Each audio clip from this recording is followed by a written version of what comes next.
Muy buenas tardes, Susana. Buenas tardes, Esteban, José Luis. Muy buenas tardes al pueblo dominicano. Yo me voy a aventurar a hacer un pequeño comentario en el área económica y para eso le voy a pedir permiso a mi amigo Esteban Delgado, que es el economista experto aquí en la mesa.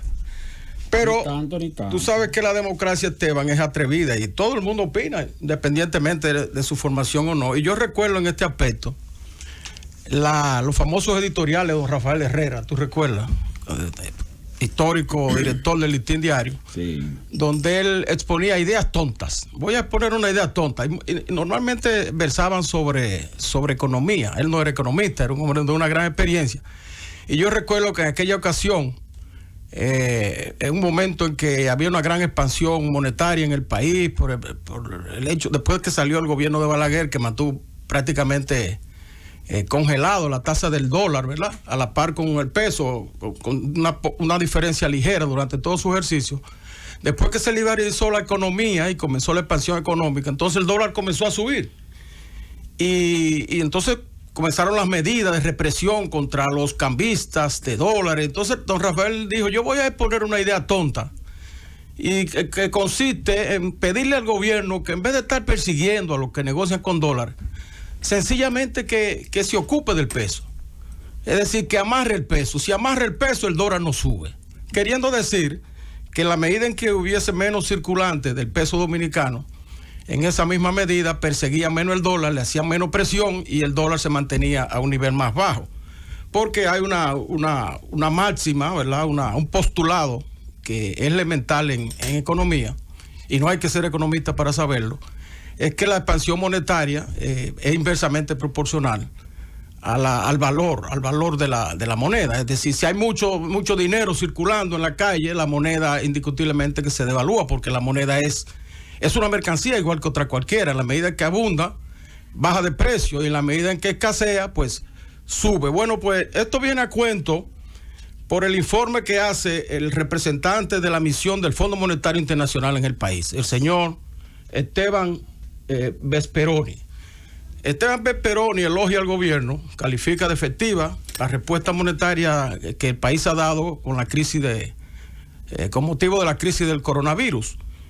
Dice que hasta ahora ha habido un manejo adecuado de la economía en ese aspecto, y eso lo refleja el hecho de que en el mes de febrero la economía ya ha subido 1.1% del Producto Bruto Interno.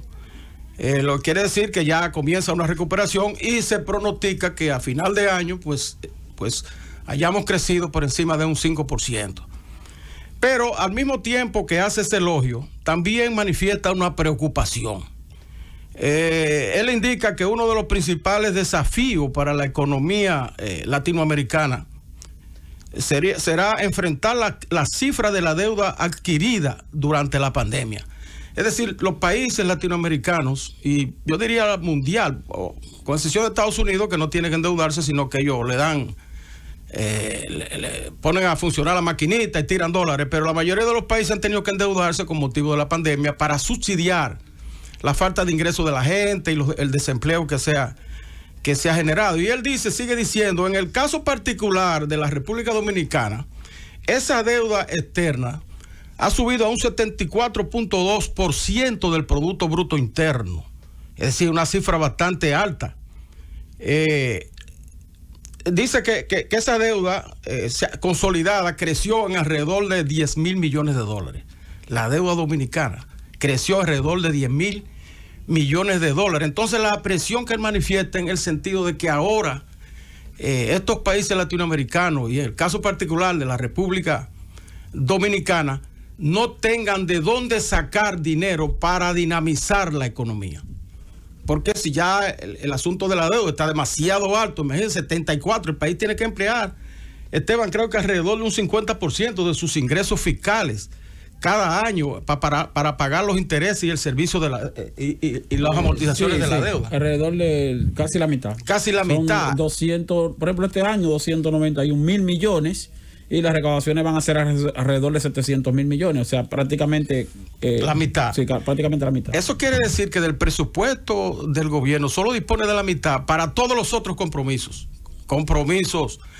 con las instituciones que son fijos, tiene que darle a los ayuntamientos una cantidad fija, tiene que darle al Poder Judicial, al Congreso y a la Junta Central Electoral y a la Cámara de Cuentas otra cantidad fija, y los gastos corrientes por las nubes sin poder disminuir los gastos de empleomanía, porque ya eso está en el más mínimo nivel. Hemos perdido demasiado empleo en el sector privado y el sector público no puede unirse a eso. De manera que hay muy poca elasticidad en el gobierno para poder enfrentar la crisis que se avecina post-COVID.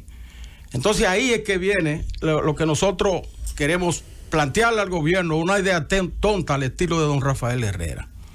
El presidente Luis Abinader se ha venido refiriendo desde que asumió el gobierno al asunto de la burocracia en las instituciones públicas para la permisología de los proyectos de inversión.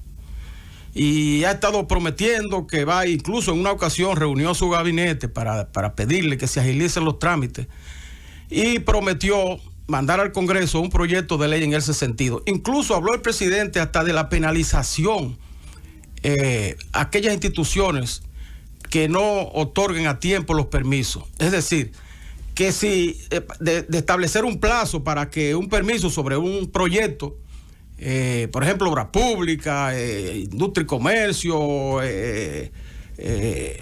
cualquier institución, el Banco Central, si en un determinado plazo, vamos a decir de 3 o 4 meses, no da el permiso, entonces se considera automáticamente el permiso otorgado.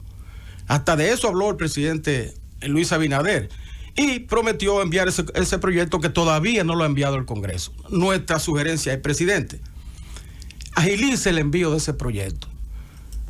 Si el gobierno no tiene recursos de dónde buscar, porque la deuda externa se subió demasiado y las recaudaciones están al más bajo nivel, porque la actividad económica está mediatizada, entonces la forma de dinamizar la economía no es simplemente un postulado de pedirle a los sectores privados que participen con el gobierno en los proyectos de inversión público-privada, que usted incluso en España ahora les puso a empresarios españoles allá los proyectos de Bahía de las Águilas en Pedernales, el proyecto de ampliación del puerto de Manzanillo o la carretera, la autopista del Ámbar de Santiago a Puerto Plata. También pídale a Sigmund Freud, que es el director ejecutivo de la Dirección de Inversión Pública o Privada, que se asocien las provincias, en los pueblos y en los municipios, en proyectos pequeños con personas que quieren invertir y tienen los recursos en el banco, lo tienen en divisa afuera o lo tienen en su casa acumulado y quieren hacer proyectos, pero que les hace falta la permisología para emprenderlos. Entonces ahí perfectamente el Estado, a través de esa oficina, puede asociarse con esos pequeños inversionistas para poner a moverse la economía en esos pueblos. Pero lo mismo aplica para los proyectos grandes. Llámele, haga una amnistía como muchas veces se hace en cuanto al asunto fiscal, y rompa la barrera de burocratismo para la permisología de los proyectos de inversión. Llame a su funcionario, porque por más que usted habla, o sea, usted puede tener la mejor intención y de hecho la tiene, y ha estado abogando por eso, pero hay que tomar pasos concretos en este sentido. Envíe el proyecto al Congreso o pide que se agilice el envío de ese proyecto y que se apruebe con agilidad en el Congreso Nacional, pero al mismo tiempo llame a sus funcionarios, llame a los incumbentes de obras públicas, las instituciones principales que son las que tienen mayor participación en esto de los permisos, incluso hasta el Indotel. Mire, yo estoy seguro que al Indotel le van a haber 200 proyectos de gente que quiere invertir en la provincia, en la venta de internet, en la expansión del espectro radiofónico o en el espectro de la televisión, en industria y comercio, en turismo. Presidente, en turismo, enfóquese ahí. Hay 200 proyectos turísticos que quieren salir al aire, no solamente los proyectos en los polos tradicionales de desarrollo turístico, también en los que no son tradicionales,